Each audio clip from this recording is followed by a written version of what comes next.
Hello everyone.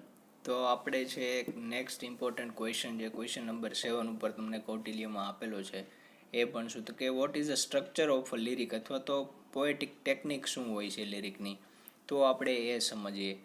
તો અ lyric is a short poem કે lyric છે એ શોર્ટ પોયમ છે, યુઝવલી ડિરાઇવડ ઇન ટુ સ્ટાન્જાસ કે ડિવાઇડેડ ઇન ટુ સ્ટાન્જાસ કે તમે એને વિચારી શકો કે એને ડિવાઈડ કર્યું હોય કે એની અંદર તો કે સ્ટાન્ઝાની અંદર છે એને જે કવિતાની લાઈન હોય એને સ્ટાન્ઝા કહેવાય, તો સ્ટાન્ઝાની અંદર એને ડિવાઈડ કર્યો એના ભાગ પાડ્યા હોય અને it directly expresses the poet's thoughts or sentiments, અને એ છે ડાયરેક્ટલી એક્સપ્રેસ કરે, શું બતાવે, શું રજૂ કરે તો કે ધ પોએટ થોટ્સ કે પોએટના વિચારો હોય અને એની જે ભાવના હોય એની જે લાગણી હોય એ બતાવે.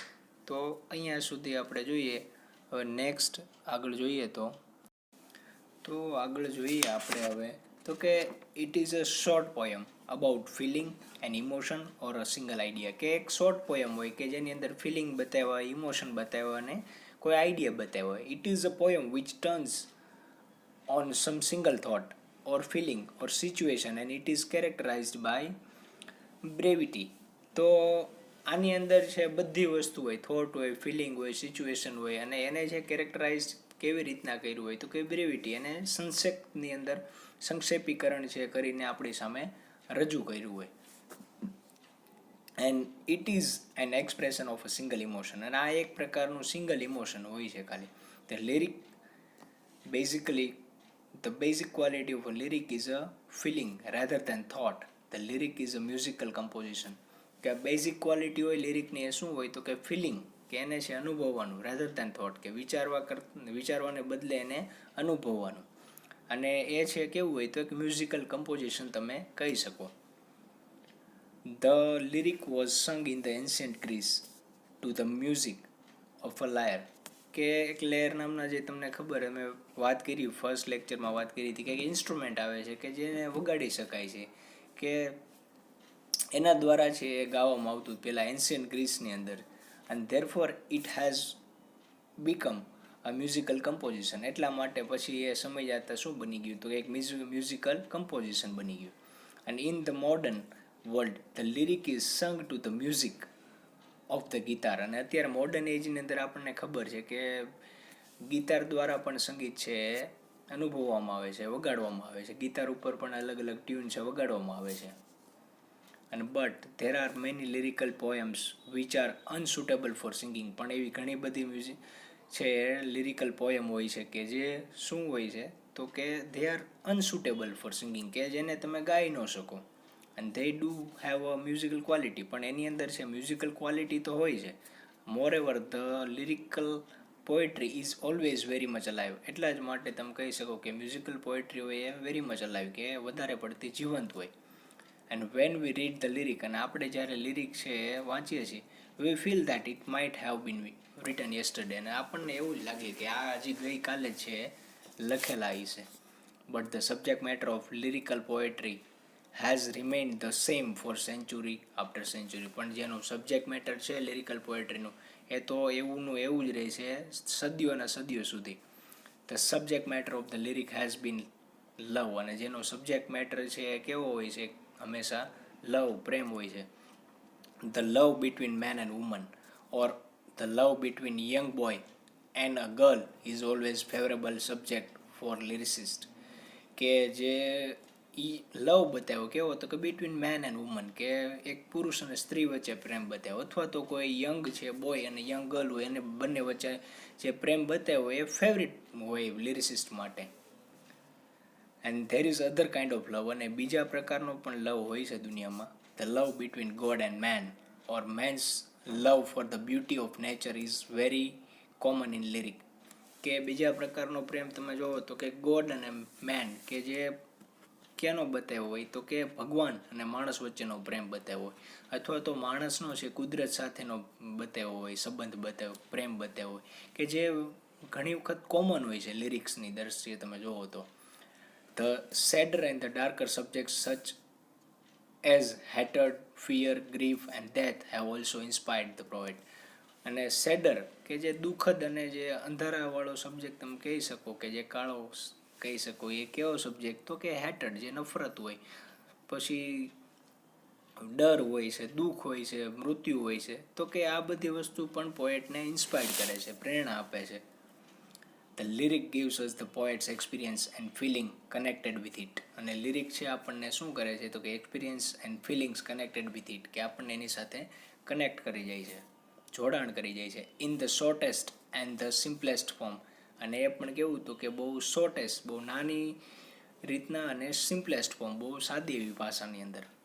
અને but the lyric is easy to read and understand but very difficult to write. કે લિરિક છે એને તમે બહુ ઇઝીલી છે રીડ કરી શકો, એને સમજી શકો, પણ બહુ ડિફિકલ્ટ છે એને લખવામાં, તો એ બહુ ડિફિકલ્ટ છે. The structure of the lyric is typical. કે એનું જે સ્ટ્રક્ચર છે લિરિકનું એ કેવું છે તો કે ટિપિકલ છે. અને it can be divided into 3 distinct parts. કે 3 જુદા જુદા પાર્ટની અંદર એને છે વહેંચવામાં આવે છે. Corresponding to the 3 moods through which the poet passes when inspired by some emotion. કે જેમાંથી પોએટ છે પસાર થાય છે when inspired by some emotion. કે જ્યારે એને કોઈ ઇમોશન વસ્તુ છે એ બતાવી છે, ઇમોશન લાગી આવે છે ત્યારે. Every lyric consist of 3 parts. અને દરેક લિરિકને છે 3 ભાગની અંદર છે કન્સિસ્ટ બનેલા હોય છે. તો એ 3 ભાગ કયા છે આપણે જોઈએ તો કે the first part consist of the first few lines of the first stanza. કે ધ ફર્સ્ટ પાર્ટ કન્સિસ્ટ, કે જે પહેલો ભાગ હોય એ કેવો હોય તો કે જેની સ્ટાન્જાની પહેલી જે થોડીક લાઈન હોય એનો છે બનેલો હોય છે. હવે આગળ જોઈએ તો, અને this stanza expresses the emotion of the subject matter of the lyric. હવે આ પહેલા જ સ્ટાન્જાની વાત કરે છે કે જે થોડા જે આગળની લાઈન હોય સ્ટાન્જાની, ફર્સ્ટ સ્ટાન્જાની લાઈનો, એ કેવી હોય તો કે એક્સપ્રેસ ધ ઇમોશન, કે જે ઇમોશન બતાવતી હોય. The subject matter of the lyric, કે જે લિરિકનું સબ્જેક્ટ મેટર હોય એ આપણને બતાવતી હોય. અને this part sets the poet imagination working. અને આ પાર્ટ છે કેવો હોય તો કે જે પોએટનું ઇમેજિનેશન છે એ વર્કિંગ, જે શરૂ હોય એ બતાવે છે. અને it begins with the subject matter of the lyric. અને આ ક્યાંથી શરૂ થાય છે એનું સબ્જેક્ટ મેટર તો કે લિરિક હોય છે એનું subject matter.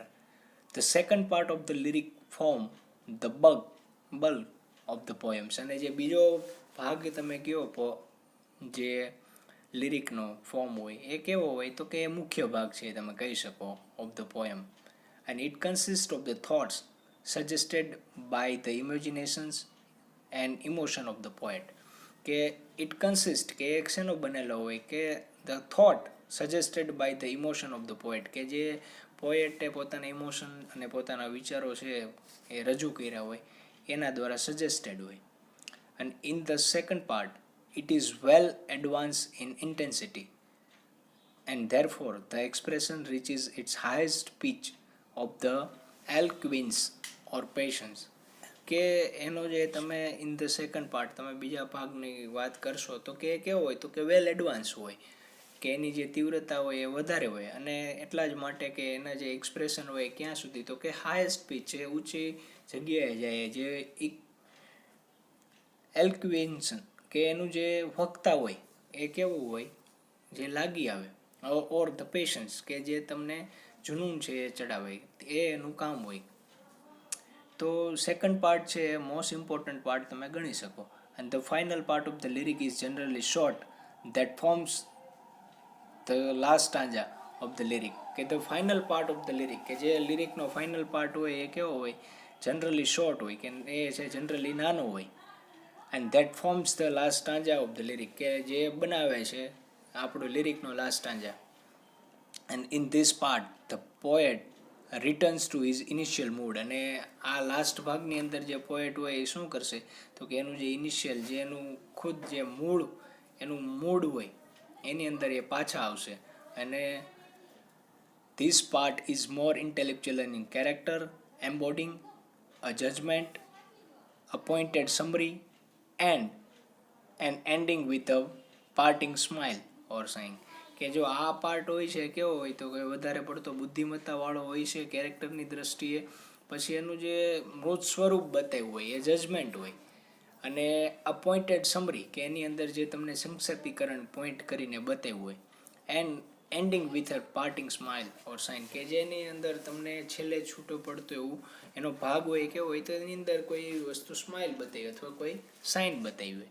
and thus a lyric is a short poem about a feeling, an emotion or a single idea.